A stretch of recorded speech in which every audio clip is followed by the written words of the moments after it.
விவேக சிந்தாமணி. தேன்நுகர் வண்டு மதுதனை உண்டு தேங்கியே கிடந்ததைக் கண்டு தான் அதை சம்பு விண்கனி என்று தடங்கையில் எடுத்து முன் பார்த்தாள் வான்ஊறு மதியர் வந்தென்று எண்ணி மலர்க்கரம் குவியுமென்று அஞ்சிப் போனது வண்டோ பறந்ததோ பழந்தான் புதுமையோ இது எனப் பகன்றாள். பொருள்: மது, தேன், தேங்கி, மயங்கி. சம்பு, நாவல். மதியம், நிலவு. விவேக சிந்தாமணி என்னும் இந்நூல் புலவர் பலரால் இயற்றப்பட்ட பாக்களின் தொகுப்பு. இதுவரை 72 பாடல்கள் கிடைத்துள்ளன. காலம் 9ஆம் நூற்றாண்டு என கருதப்படுகிறது. வீரசோழியம். வீரசோழியம் 5 இலக்கணம் கூறும் இலக்கண நூல் ஆகும். வீரராஜேந்திர சோழன் விருப்பத்திற்கு ஏற்ப புத்தமித்திரரால் எழுதப்பட்ட இந்நூலுக்கு பெருந்தேவனார் உரை எழுதியுள்ளார். அருள் வீற்றிருந்த திருநிழல் போதி முழு துணர் முனிவனீர் பரவதும் தொழுதுக. இப்பாடல் வீரசோழியம் என்னும் இலக்கண நூலின் உரைப்பகுதியில் உள்ளது. பொருள்: ஓங்கு நீர், கடல். போதி, அரச மரம். இருவினை, நல்வினை, தீவினை. முப்பகை, காமம், வெகுளி, மயக்கம். இலக்கணம்: யாவரும், முற்றுமை, வினைப்பினி, உருவகம், நீங்கா, ஈறுகெட்ட எதிர்மறை பெயரெச்சம். நிழல் போதி, இரண்டாம் வேற்றுமை உருபும் பயனும் உடன் தக்க தகை. ஒரு மனம். இருவினை. முப்பகை, நால்வகை. அளவு பெயர் பண்பு தகைகள். அயோத்திதாச பண்டிதர். இயற்பெயர் காத்தவராயன். தந்தையார் கந்தசாமி. ஊர் சென்னை ஆயிரவிளக்கு மக்கிமா நகர். காலம் 1845 முதல் 1914. பட்டங்கள்: மருத்துவர், பண்டிதர். புகழுரை: தென்னிந்திய சமூக சீர்திருத்தத்தின் தந்தை. இயற்றிய நூல்கள்: புத்தரது ஆதிவேதம் என்னும் நூலை 28 காதைகள் கொண்ட பெருநூலாக எழுதினார் அயோத்திதாச பண்டிதர்.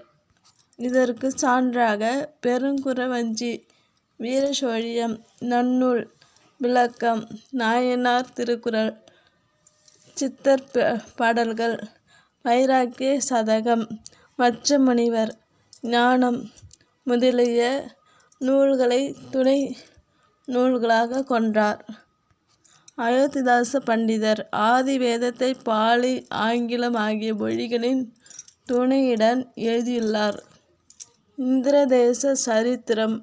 இவை தவிர 25க்கும் மேற்பட்ட சிறு நூல்களை வெளியிட்டார். வீரமாமுனிவரைப் போல் எழுத்து சீர்திருத்தமும் செய்துள்ளார். திருவாசகத்திற்கும் உரை எழுதியுள்ளார். அயோத்திதாச பண்டிதர் என்பாரிடம் காத்தவராயன் கல்வி கற்றார். சித்த மருத்துவமும் பயின்றார். இவர் ஆசிரியர் பெயரையே தம் பெயராக சூட்டி கொண்டு அயோத்திதாச பண்டிதர் ஆனார். நீலகிரி மலைப்பகுதியில் வாழும் தோடர் இனப்பிரிவில் கலப்பு திருமணம் செய்து கொண்டார். புத்த நெறியால் கவரப் பெற்றார். அதனால் தன் மகன்களுக்கு பட்டாபிராமன், மாதவராம், ஜானகிராமன், ராசாராம் என்று பெயர் சூட்டி மகிழ்ந்தார். புத்தரை விரும்பி சார்ந்த இவர் தம் மகள்களுக்கு அம்பிகாதேவி, மாயாதேவி என்று பெயர் சூட்டினார். தாழ்த்தப்பட்ட மக்களுக்கு கல்வி கற்க அனுமதி மறுக்கப்பட்ட சூழலில் பிரம்ம ஞான சபையை சேர்ந்த ஆல்காட் 1832 முதல் 1907 தொடர்பால் சென்னையில் 5 இடங்களில் ஆல்காட் பஞ்சமர் பள்ளிகள் நிறுவினார். காலனாவிலையில் 1 பைசா தமிழன் என்ற இதழை தொடங்கினார். 19/6/1907 முதல் சென்னை ராயப்பேட்டையில் இருந்து புதன்தோறும் 4 பக்கங்களுடன் வெளிவந்தது. எல் செடியின் விதையிலிருந்து நெய் கண்டுபிடித்த திருநாளை தீபாவளி என்று புதியதோர் விளக்கம் தந்தார். அதற்கு ஆதாரமாக ஜப்பான் நாட்டில் இன்றும் நுகர்பொருள் கண்டுபிடிப்பு திருநாளாகத்தான் தீபாவளியை கொண்டாடுகிறார்கள் என்று சான்று காட்டினார்.